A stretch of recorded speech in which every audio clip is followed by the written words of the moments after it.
مولانا رومی کی حکایات، ہاتھی اور اندھے۔ کچھ اندھے لوگ ایک ہاتھی کو اپنے ہاتھوں سے ٹٹول کر جاننے کی کوشش کرتے ہیں۔ ہر ایک اپنی جگہ سے ہاتھی کو چھوتا ہے اور اپنی رائے دیتا ہے۔ جو سونڈ کو چھوتا ہے کہتا ہے کہ یہ ہاتھی ایک لمبا سانپ ہے۔ جو کان کو چھوتا ہے کہتا ہے کہ یہ ایک بڑا پنکھا ہے۔ ہر کوئی اپنی جگہ درست ہوتا ہے، مگر پوری حقیقت کسی کو بھی معلوم نہیں ہوتی۔ سبق: یہ کہانی ہمیں سکھاتی ہے کہ حقیقت کو مکمل طور پر سمجھنے کے لیے ہمیں مختلف زاویوں سے دیکھنے اور دوسروں کے خیالات کو بھی سمجھنے کی اور سننے کی ضرورت ہوتی ہے۔ کسان اور سانپ۔ ایک کسان کو برف میں جمع ہوا ایک سانپ ملا۔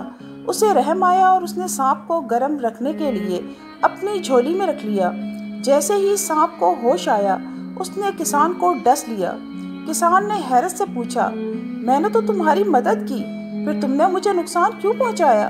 سانپ نے کہا، یہ میری فطرت ہے۔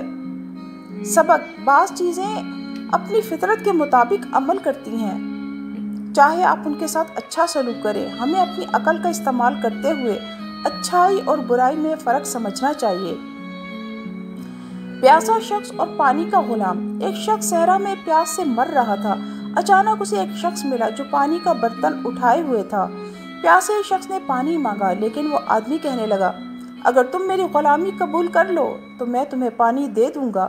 پیاسے شخص نے سوچا، زندگی تو مل جائے گی، مگر میں غلام بن جاؤں گا۔ اس نے غلامی سے انکار کر دیا اور اللہ سے دعا کی۔ کچھ ہی دیر بعد اسے ایک صاف چشمہ نظر آ گیا اور وہ آزاد رہتے ہوئے اپنی پیاس بجھا سکا۔